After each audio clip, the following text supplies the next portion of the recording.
All right, here we go. It is the day after the Fed meeting, and wow, what a shocker yesterday.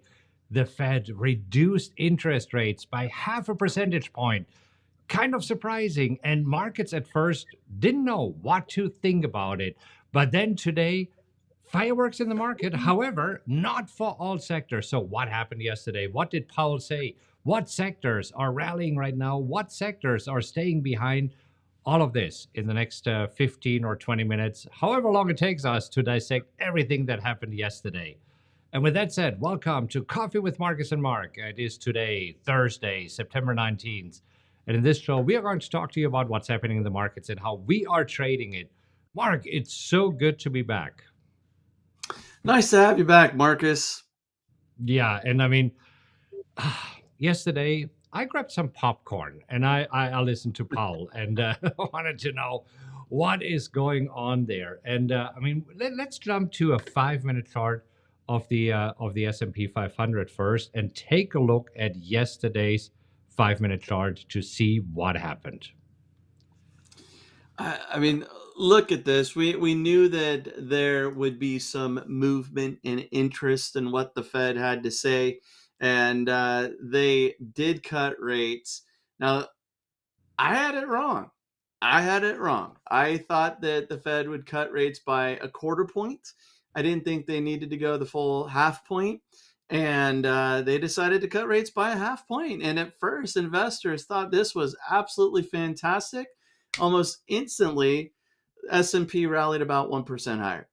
Yeah, I mean, it really seemed that Powell played Santa Powell early and gave traders exactly what they wanted. We have been talking about it. The expectations of Fed funds traders were half a percentage point. However, we didn't believe it would happen, and he did it. And yeah, so a 1% rally yesterday. Then Powell grabbed the mic, the press conference, and after this, I mean, traders lost their enthusiasm for this, and we talked about it. They are definitely risks for a half a percentage cut because the question is, okay, is the Fed behind the curve? Are they cutting rates too late? But then today, a completely different story in the markets. Yeah, and this is where I thought when it came to the Fed and their cut, it was like damned if you do, damned if you don't. Because if you cut rates by a quarter point, the markets were pricing in a half, point and or 50 basis points. And if they cut by 50 basis points, doesn't mean that they're concerned about the economy and needing to make an adjustment and be aggressive with cuts. And in this case, they went with 50 and then Powell's comments, although the markets pull back, Powell was pretty strong with his comments and saying, "Hey, he feels comfortable where they're at and where the economy is." Oh, absolutely, absolutely. I mean, again, we're looking at a summary here. I watched the whole press conference, and I think the most important thing here is that first of all, Powell said the committee has gained greater confidence that inflation is moving towards a 2% goal, and I think this is the first time that he says, okay, now we can focus again on employment and inflation. Because in the previous statements, he always talked about the inflation goals, the inflation goals, the inflation goals. And yesterday, he talked more about the employment goals and say, okay, we're going to shift our focus. We have been shifting on getting inflation under control. And now we focus again on both maximum employment and low inflation. Yeah, and this is where this whole soft landing term has been popping up over and over since this 50 basis point cut. And, back in early August, there were renewed concerns about a possible recession. And maybe the Fed stayed at these levels too long with their rate hiking campaign. And now it seems like the buzzword is soft landing. Yeah, because we see also that yesterday was one of the meetings where where they updated their so-called dot plot, letting us know what they are thinking. And Mark, how often are these dot plots getting updated? Every other meeting or once a quarter? I believe it's once a quarter. I think March, June, September, December. Yeah. So this is where they said, you know what? We want to cut rates two more times. Actually, it says that they want to cut it by 50 basis points, and we have two more meetings by the end of the year. Powell also yesterday said, all right, guys, just to be very, very clear here, don't get used to half a percentage point rate cuts. So this is where that's what he said. However, if you look at Fed funds traders this morning and see what they think about it, this is where they say, all right, maybe you're right, but you know what? Maybe you surprise us again. And again, play Santa Powell one more time, deliver another half percentage point cut. I'm surprised by the probabilities here this morning that Fed funds traders for the November meeting are already factoring in a 40% probability, almost 40%, that the Fed will lower rates by another half percentage point. That's a surprise too, especially after the 50 basis point cut. You think that another quarter would be most likely, and then of course there's the December meeting as well. We know that traders and Fed funds futures have been overly optimistic for years, but yesterday they got it right. They got it right. Surprise, surprise. And we were wrong.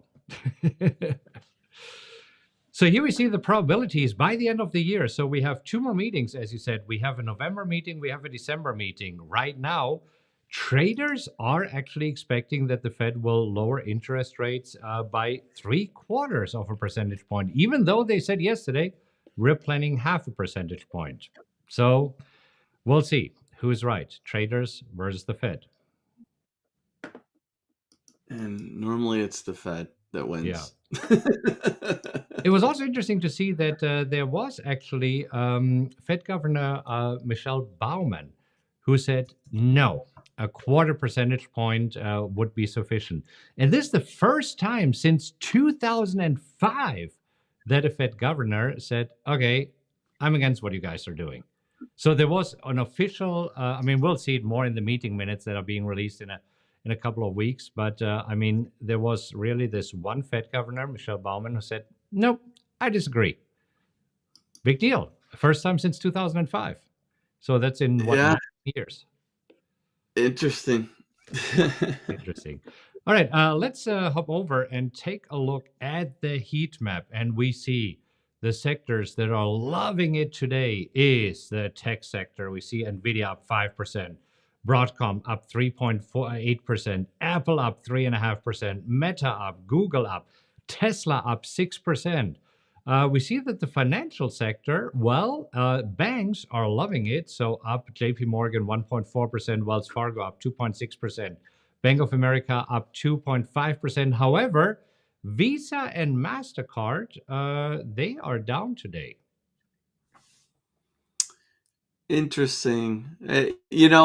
When we pulled up this heat map pre-market with our mastermind group and our check-in call this morning, it was pretty impressive. I mean, yeah, there we go. I didn't know that we could go back to it. This is a pretty good looking heat map. Just a tiny, tiny bit of red. Since markets have opened, it's changed just a little bit there. And you see some red and consumer defensive, which actually makes sense, right? Because with rates coming down and a bullish market, that those defensive names, there was a little interest when there were some concerns. So, I mean, that to me isn't a surprise. Same with utilities, right? Because utilities tend to be nice, dividend payers and what you'd invest in if you have some concerns about what's going on in the economy.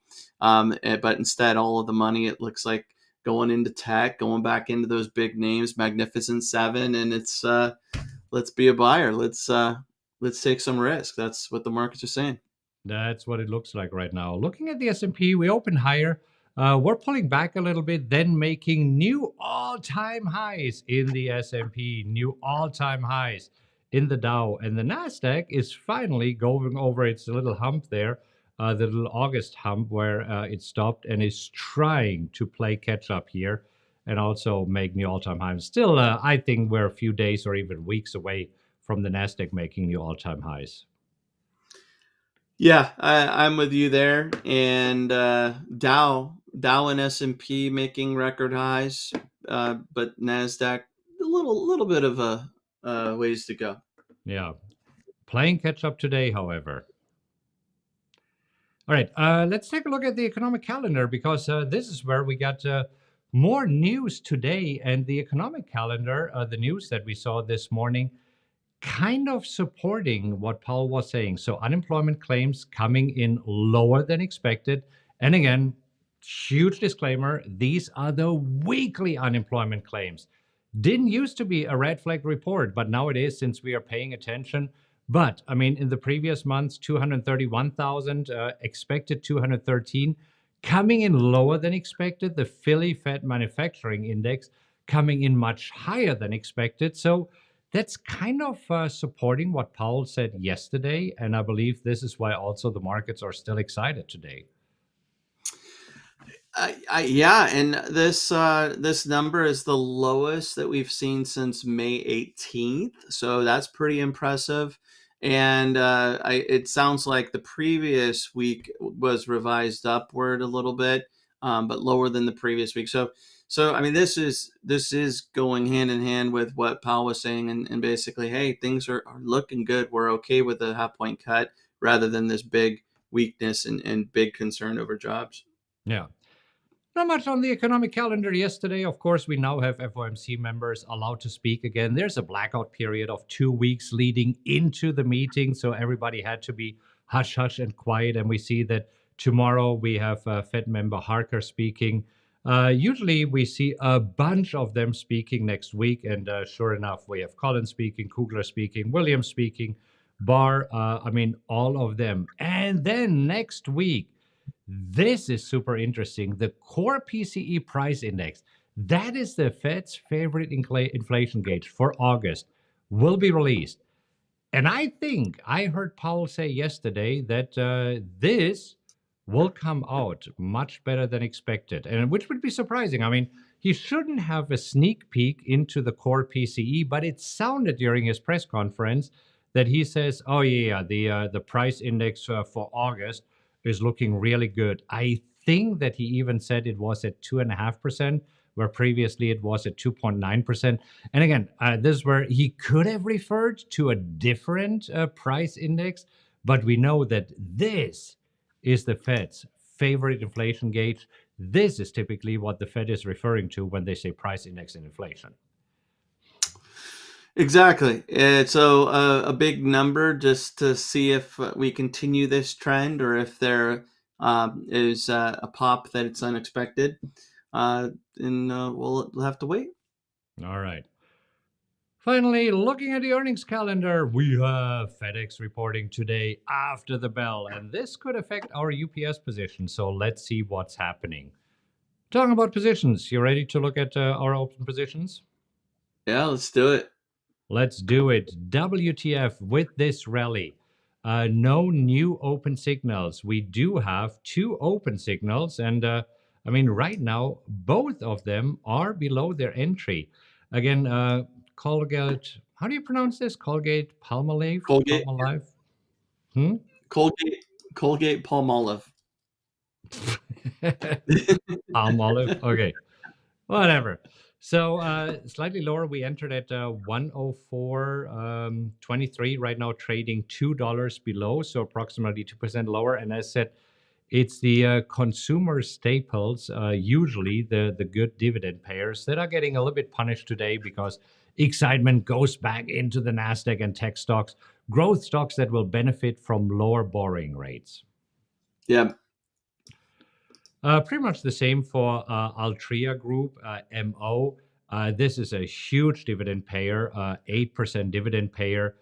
So we entered at 50.50. Right now we're down to 50.25, so 25 cents lower. But again, no surprise that today down 0.8%. Definitely Nasdaq the winner today. It is. Yeah. Hopping over to the wheel analyzer and our wheel positions, we have CSIQ. And oh boy, yesterday, CSIQ had a great day, up 4.2% in pre-market trading, up another 4%, pulling back a little bit right now, but trading right around the 15 handle here, where we know that there is some resistance. But again, as we said, growth stocks or stocks that have been impacted by the high interest rates today celebrating, and so does our CSIQ. Yeah. CSIQ is up 30% off of these lows. So, I mean, CSIQ, I don't want to encourage you to slow down, but at the same time, you could pause and it's okay. We could be okay with that. Yeah, I mean, Before the 30 next move. to the high yesterday from the low, 35%. I Yeah. agree. So taking a little bit of breather here, it's okay.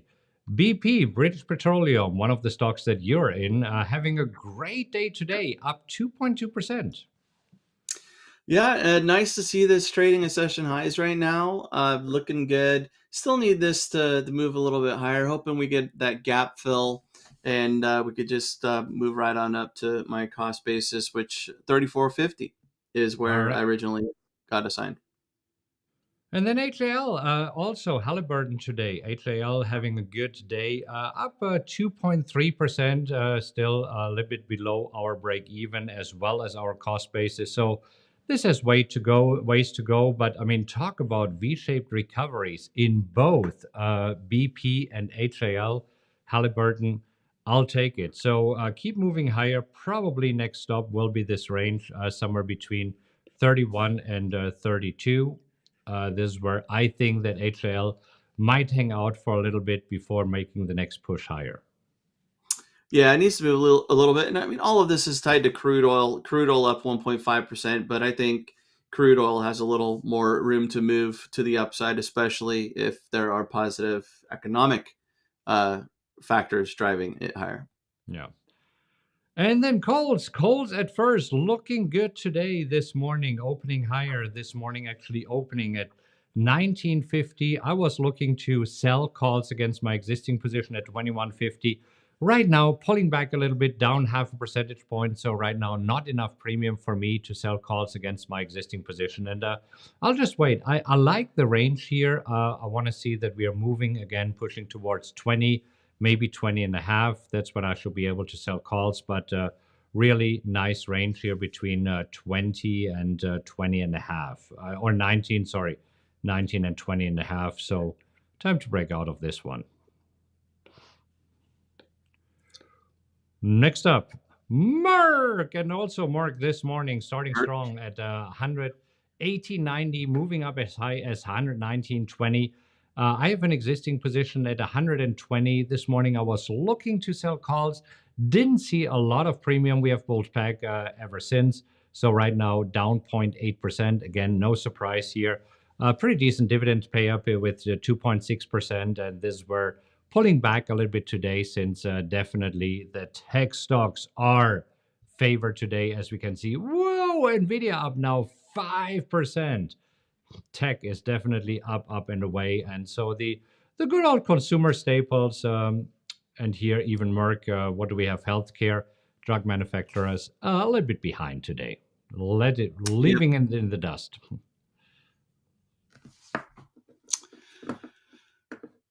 And then there's UPS. UPS. UPS, look at this. UPS were able to finally break out of the range that we have been talking about forever, between 124 and 132. Yesterday, still hovering around 131, but now we seem to break out at 132.39. And again, this is where today it could be a big move for UPS based on what FedEx has to say. Again, FedEx is FedEx, UPS is UPS, but as we know, both in the same industry here, both doing the same thing. So let's see what FedEx says, especially how they see Q4 and 2025 shaking out. Exactly. Hopefully, some positive comments there that can benefit UPS. Absolutely. All right, so in a moment, we'll take another look and see what the markets are doing. Can they stay at their all-time highs? Can they make new highs today? Can they sustain it? And I know that I left you hanging over the last few days with a really bad dad joke. So, which dad jokes did you tell, and what do you have for us today? Well, Marcus, I was listening to Powell's comments yesterday, and there was a little line there that I caught my attention. Did you hear that even funeral directors had to raise their prices because of inflation? No. They blame it on the cost of living. Yeah, I don't know. That one was okay. All right. So I have an elderly neighbor, Jerry, and he has one of these lifts that take him up the stairs, right? So I offered him $20 to let me ride on it. And I think he's going to take me up on it. I can't say that's any better than the cost of living. All right. Hey, you vote. So who had the better one today? Leave a comment after the show. And going back to the markets, here we are at the Nasdaq, the 5-minute chart of the Nasdaq, and we have pulled back from session highs, but making another attack towards session highs right now. So are we in the S&P, and the Dow is still pulling back a little bit. Definitely more excitement there. IWM, the mid cap, also up 1.6%, but the Nasdaq is the clear leader. So, Mark, what do you expect for the remainder of the day? I don't think that there's going to be much follow through to the upside. I don't think we're going to see a huge reversal like we did yesterday. So I think we'll finish strong, but just kind of diddle. I think that we might actually pull back a little bit. So in the S&P, I believe that we will stay above 1%, definitely. I believe that in the Nasdaq, we can stay, hold on to gains above 2% here.